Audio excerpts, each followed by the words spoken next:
Good morning বন্ধুরা, welcome back to my channel. আমি তিন্নি তোমাদের সঙ্গে আর একটা নতুন ব্লগ শেয়ার করতে চলে এসেছি। আশা করি আজ যে যেখান থেকে আমার এই ব্লগটা দেখছো তোমরা সবাই খুব ভালো আছো আর খুব সুস্থ আছো।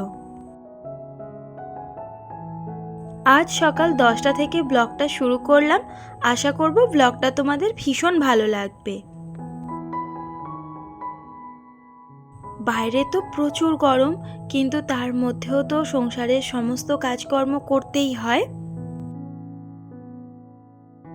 তবে আজ কোনো রান্নাবান্না করব না, আজ আমাদের একটু নিমন্ত্রণ আছে।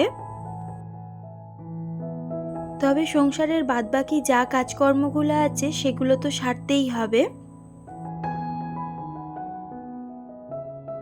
আজ যে নিমন্ত্রণ বাড়িটা যাব সেই কথাটা চিন্তা করলেই শুধু মনে হচ্ছে মানুষ আজ আছে কাল নেই। 15 দিন আগে পাপায়ের ছোট পিসেমশাই মারা গেছেন, আর তার 15 দিন আগে আমার সঙ্গে দেখা হয়েছিল একদম সুস্থ মানুষ, আমার সাথে বেশ ভালোভাবে কথা বলল, এমনকি নিজে রাস্তায় হাঁটাচলাও করছিল, আমাকে এমনকি বলেছে বাড়িতে যাওয়ার কথা। কিন্তু সেই সময় এমনই পরিস্থিতির মধ্যে ছিলাম আমরা আর বাড়িতে যেতে পারিনি।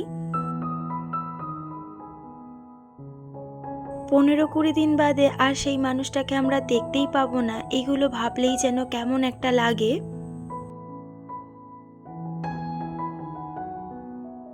এই বাড়িতে আসার পরে অনেক মানুষকেই চলে যেতে দেখলাম, আর এইগুলো দেখে না ভীষণ ভয়ও লাগে। মানুষের এত অহংকার, মানুষ এত আমার আমার করে, কিন্তু একদিন এই সমস্ত কিছু ছেড়েই চলে যেতে হয় মানুষকে। তবে আমরা প্রত্যেকটা মানুষই কিন্তু আমার আমার করেই থাকি।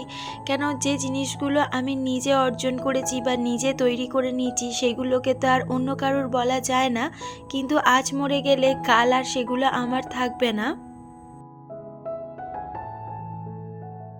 মানুষের জীবনের এই ভয়ঙ্কর ট্র্যাজেডিটাকে আমার ভীষণ ভয় লাগে। যখন একা থাকি আর যখন এইরম ধরনের চিন্তাভাবনা মাথার মধ্যে ঘোরে, তখন যেন একটা কেমন লাগে, আর এই চিন্তাভাবনাগুলো করলেও ভীষণভাবে ভয়ও লাগে। আর এই প্রিয়জন হারানোর কষ্টটা ভীষণ কষ্টদায়ক। আমি খুব কাছ থেকে আমি আমার এক প্রিয়জনকে হারিয়ে ফেলেছি, যে আর আমাদের মধ্যে নেই, সে তারাদের দেশে চলে গেছে। সেই কষ্টটা যে কতটা প্যাথেটিক বা কতটা যন্ত্রণাদায়ক সেটা আমি খুব ভালোভাবেই জানি। মানুষ বলে যে মানুষ চলে যাওয়ার পরে কিছুদিন কষ্ট হয়, তারপরে সেই কষ্ট ভুলে যাওয়া যায়, কিন্তু খুব কাছের মানুষ হলে সেই জায়গার শূন্যতা কোনোদিনই পূর্ণ হয় না। আমার সেই শূন্যস্থান এখনো পর্যন্ত কেউ কোনোদিন পূর্ণ করতেও পারেনি, আর জীবনে কেউ কোনোদিন পূর্ণ করতেও পারবে না।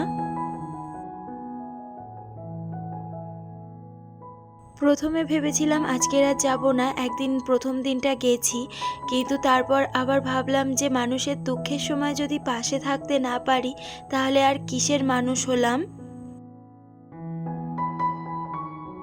তাদের সেই শূন্যতা হয়তো আমরা কোনোদিন পূরণ করতে পারবো না, কিন্তু মানসিক শান্তিটা একটু দিতে পারবো। সেই জন্য গরমেও বেরোনোর সিদ্ধান্তটা আমরা নিয়েই নিলাম। টিফিন খেয়ে স্নান করে একদম রেডি হয়ে গেছি, আর ঘরের টুকটাক যা কাজ আছে সেগুলোকে একটু সেরে নিচ্ছি।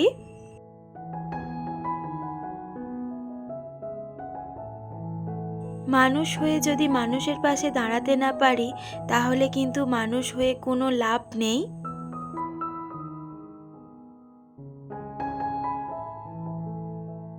বাইরের পরিবেশটা দেখো, ভীষণ মারাত্মক গরম আর ভীষণ রোদের তেজ। এখন প্রায় 42-43 ডিগ্রি মতো চলছে, আর বাইরে বেরিয়েছি হাত পাগুলো ভীষণভাবে জ্বালা জ্বালাও করছে।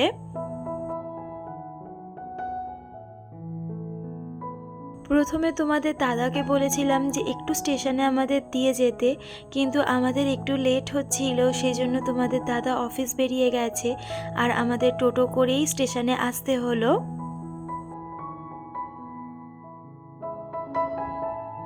আর স্টেশন দেখো একদম শুনশান, বেশি লোকজন নেই। আর এই যে মালগাড়িগুলো যাচ্ছে না, এইগুলো যখন যাচ্ছে আরও বেশি গরম লাগছে।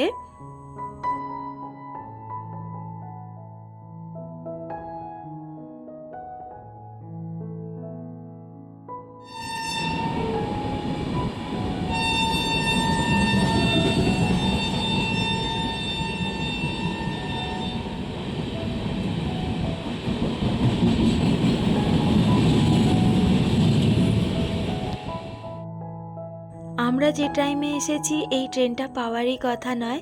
এই ট্রেনটা একটু লেট ছিল, সেই জন্য এই ট্রেনটা পেয়ে গেছি। আর এখন সোজা পিসির বাড়িতে চলে যাব।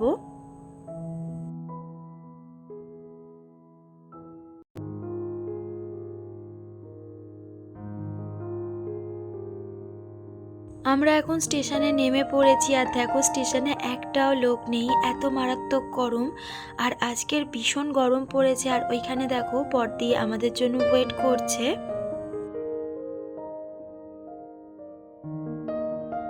এখন বাড়ি ফেরবার পালা।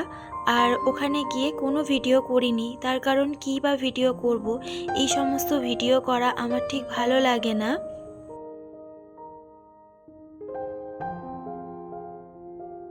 আমরা সবাই একসাথে বাড়ি চলে এসেছি।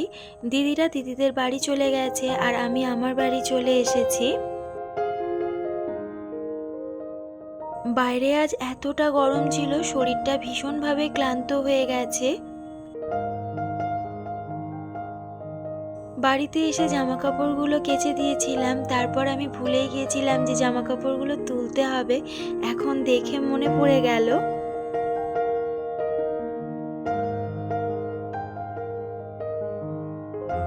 আর এখন চলে এসেছি রান্নাঘরে, যেহেতু সকালে সেরকম কোনো রান্না করিনি, সেজন্য এখন একটু রান্নাবান্না করতে হবে।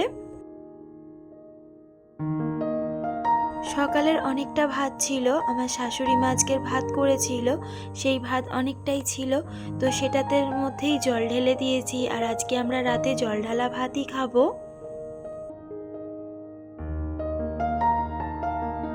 আমার ভিডিওটা যদি তোমাদের ভালো লাগে তাহলে একটা লাইক করো। তোমাদের একটা লাইক আমার পরবর্তী ব্লগ বানাতে অনেক বেশি মোটিভেট করে। আর ভালো লাগলে একটা কমেন্টও করো। আজ ব্লগটা ভীষণই ছোট একটা ব্লগ, আর আজকের মতো ব্লগটাও এখানেই শেষ করছি।